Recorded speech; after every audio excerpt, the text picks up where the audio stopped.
គោលនយោបាយឬយុទ្ធសាស្ត្រគោលគំនិតគោលនយោបាយឬយុទ្ធសាស្ត្រគោលនយោបាយគឺជាផែនការសម្រាប់សកម្មភាព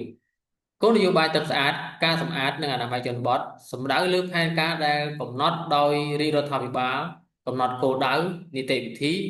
និងគោលការណ៍ណែនាំសម្រាប់សេវាផ្គត់ផ្គង់ទឹកស្អាតការសម្អាតនិងអនាម័យជនបទដើម្បីសម្រេចបានគោលដៅអភិវឌ្ឍប្រកបដោយចីរភាព SDGs គោលនយោបាយជាតិត្រូវតែកំណត់អត្តសញ្ញាណគោលដៅសម្រាប់សេវាផ្គត់ផ្គង់ទឹកស្អាតការសម្អាតនិងអនាម័យជនបទហើយបន្ទាប់មកផ្ដល់ការណែនាំអំពីការរៀបចំនិងយុទ្ធសាស្ត្ររបស់ស្ថាប័នដើម្បីសម្រេចបាននូវគោលដៅទាំងនេះគោលនយោបាយទឹកស្អាតការសម្អាតនិងអនាម័យជនបទជាការឆ្លើយតបចំពោះបញ្ហាប្រឈមនៃការផ្ដល់សេវាទឹកស្អាតការសម្អាតនិងអនាម័យជនបទ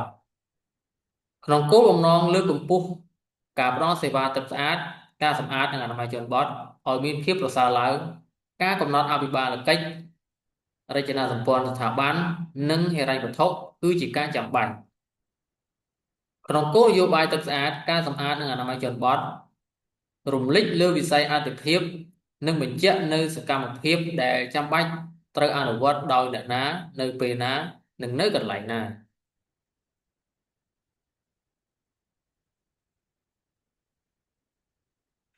គោលបំណងនៃ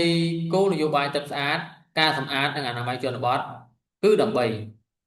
រៀបចំនិងអនុវត្តផែនការឲ្យឆ្លើយតបចំពោះតម្រូវការបញ្ហាទឹកស្អាតការសម្អាតនិងអនាម័យជនបទបង្ហាញពីរបៀបដែលវិស័យឆ្លើយតបទៅនឹងបញ្ហាប្រឈមនិងគោលដៅរបស់វិស័យរួមទាំងគោលដៅអភិវឌ្ឍប្រកបដោយចីរភាព SDGs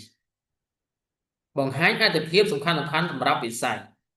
បញ្ជាក់អំពីអ្វីដែលចាំបាច់ត្រូវអនុវត្តដោយអ្នកណានិងនៅពេលណាពិពណ៌នាអំពីអភិបាលកិច្ចទូទៅនិងក្របខ័ណ្ឌហិរញ្ញវត្ថុនៅក្នុងការអនុវត្តការត្រួតពិនិត្យតាមដានឬវិតម្លៃ